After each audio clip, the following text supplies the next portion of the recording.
Hello, friends. This is Dave Hurwitz, executive editor at ClassicsToday.com.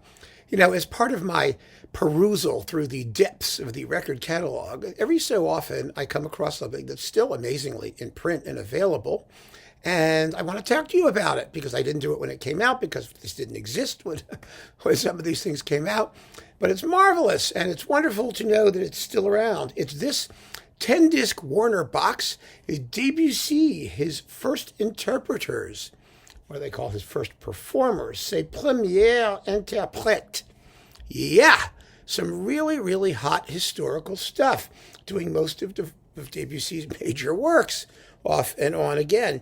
Let's see what we have. Oh, it has the complete Roger Désormière Pelléas and Mélisande. We have to have, you've got to have that. I've already talked about that as one of my, ultimate historical recordings that everybody should own. It's totally fabulous. And there's some excerpts with other people doing it too. So you get lots of Pelléases and Mélisandes. And that's on discs 8, 9, and 10. And we've already covered them. But let's see what else is in here, shall we? Let's just go through it. There's no need for me to pretend that I'm going to evaluate all of the performances because they are sui generis. They are historical. And historical people like historical things. I sometimes like historical things. I enjoy this set very much, even though the sound is really grotty in a lot of the orchestral pieces because, it's people who do Debussy playing Debussy in Debussy-like fashion. The Debussitude is just oozing from the grooves of the old shellac LPs.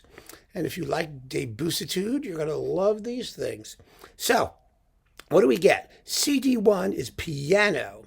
You get, Debussy himself playing the Soirée d'Engrenade, which is from, 1913, acoustic something or whatever. Yes, it's very acoustic. It's a Velta piano roll, actually. So it's even more acoustic than you ever dreamed possible. And then we have Ricardo Vien speaking about Debussy in French, naturally. Vien was one of the great pianists of the day who played all that stuff. He played Ravel, he played Debussy, he played Villa-Lobos. He was the guy who premiered all the impressionist sort of pianist guy. And he does Poisson d'Or, the goldfish, and he does also the Soirée d'Engrenade, and three of the preludes, with Alfred Cortot. Alfred Cortot, of course, is Alfred Cortot. He was an absolute classic French piano guy who played all this stuff. Although I think he was best known for his Schumann, more or less, but that's okay. His Debussy wasn't shabby either. He does also the Children's Corner. And then we get Marguerite Long, the famous Marguerite Long, with the piano competition named after her. She does the 2 arabesques, and she also does Jardin sous la pluie, Gardens in the Rain. And then who do we have here doing preludes? The first book, all of them. Oh, Walter Gieseking. Now, Walter Gieseking, he also does the Suite Bergamasque and the Image, books 1 and 2. And that's his stuff. We're already on disc 2 with that. Gieseking was the famous Debussy guy in the 40s and 50s. And I have to say, quite honestly, that wonderful as he was, and he did have a wonderful touch, and Ivan Moravec, swore by him as, the king of the velvet touch at the keyboard. I think his Debussy has been roundly eclipsed about 100 times over by more recent pianists and much better sound. Not that he's not good. He really, really is. But I think that should I say he's overrated? I just think he's been surpassed. He's been surpassed technically. He's been surpassed imaginatively by pianists with a keener sense of touch and perhaps a little more probing approach to the music that went beyond really lovely surface sonority. But he was wonderful. And if you haven't heard him, he's historical. So let's let him be historical, right? Then we have Marcelle Meyer. I love Marcelle Meyer doing Preludes Book 2. They're wonderful. And L'Île Joyeuse, which is terrific. Then we got a bunch of chamber music. We have the Calvé Quartet doing the string quartet in G minor. I happen to think they sound pretty lousy. I think a lot of these historical quartets sound pretty lousy. I think part of the problem is that the sonics in those days could not really capture the subtleties of string quartet timbre and intonation, particularly with respect to vibrato. Whether they used it or didn't use it, sometimes the recording just obliterated it. The Calvé was a fairly lean and wiry sounding group at the best of times, and I would rather hear anyone else do the Debussy Quartet. Then we have the Cello Sonata with Maurice Maréchal and Robert Casadessus. That's different. That's much better. And the trio for flute, viola, and harp with Marcel Moyse, the flute guy, the king of the flute, the French flute guy, and Eugène Ginot viola and Lilly Laskine. You remember her. She recorded that piece about 450,000 times. Remember the Lilly Laskine box that we talked about that had like 97 recordings of it in there, including this one, I think. And the Sonata for Violin and Piano with Jacques Thibault and Alfred Cortot. Boy, is that famous. Along with Minstrel for piano and violin, which was arranged by Debussy. And then we get to the orchestral music. The orchestral music.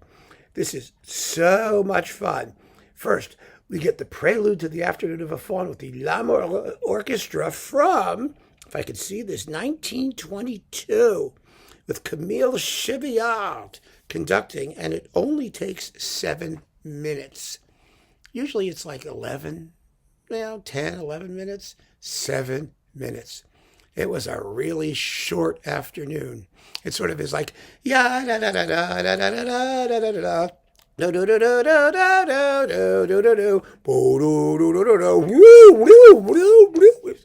Yeah, some afternoon. And then we have the Prelude to the Afternoon of a Faun with Marcel Moyse flute, and the Straram concerts with Walter Straram conducting. Now it's 9 minutes long. That's a little better.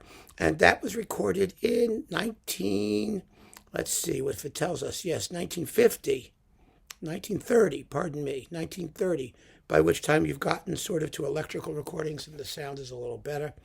And then we have one of the nocturnes, Nuage, with the Paris Conservatory Orchestra under Philippe Gaubert from 28, and the complete nocturnes with the Orchestre des Festivals Debussy under Désiré Émile Inghelbrecht, who was a classic Debussyizer.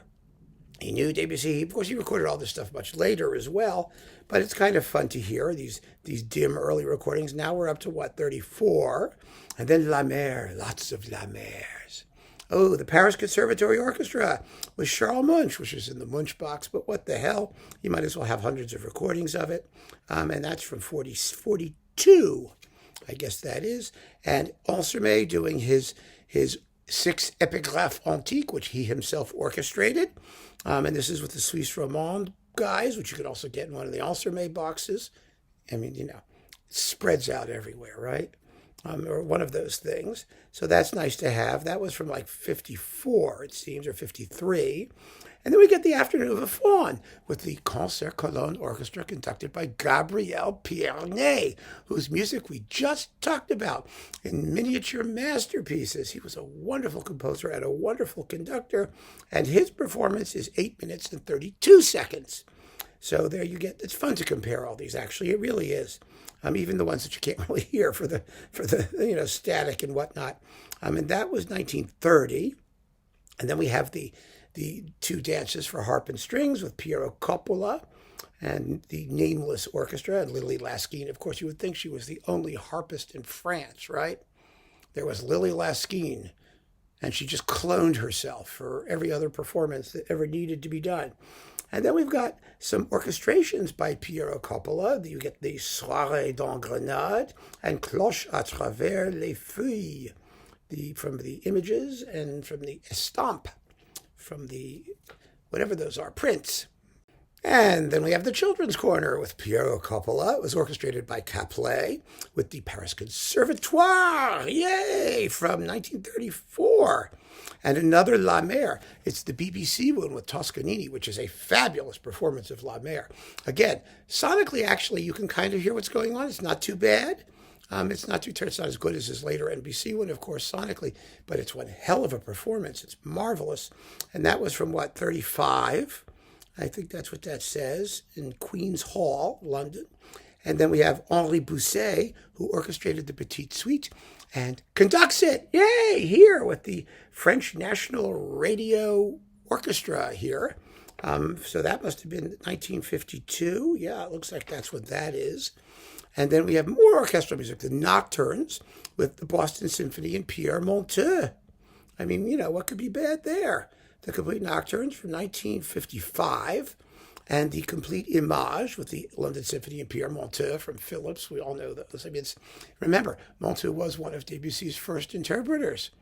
He was, even though he lived to do everything in stereo, which is great, legitimate, fair. And Jeu with Pierre Monteux, the Orchestre Nationale de France. There we go. I think Monteux conducted the premiere of Jeu. Pretty sure he did. So, it's good to have that too. Then we get songs. And I'm not going to go through every song because there's, lots of them. But they're sung by Mary Garden with Debussy at the piano. Those are famous, famous recordings. And then Ninon Valin with Gustave Cloez at the piano.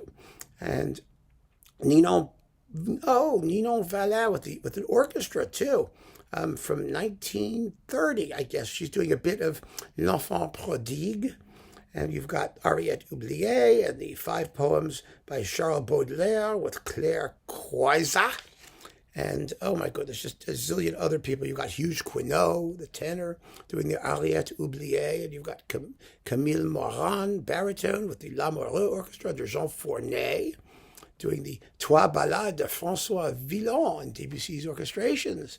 I mean, this is hot stuff.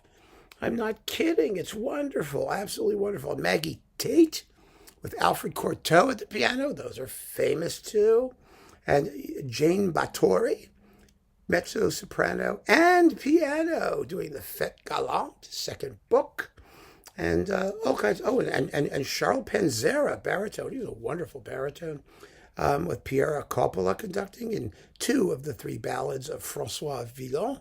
And then finally, all the Pelléas and Mélisande stuff that I just discussed. So if you're looking for historical Debussy, and why would you not be? I mean, seriously, why would you not be? Get this. There's the box. Get this while you can. I mean, it's still around. It has see a little Warner thing down here. So it's a Warner thing. Get it while you can get it, and take your time. Just every so often. And even if you don't like historical recordings because of the sonics, or there's, they try your patience as they sometimes try mine. You do them in bits. You do them in little bits. You listen to little things just for fun, and it's quite marvelous having this beautiful little slice of French musical history all wrapped up in a convenient 10 CD box. So keep on listening, folks. Thanks for joining me. Go get your Debussy. Take care.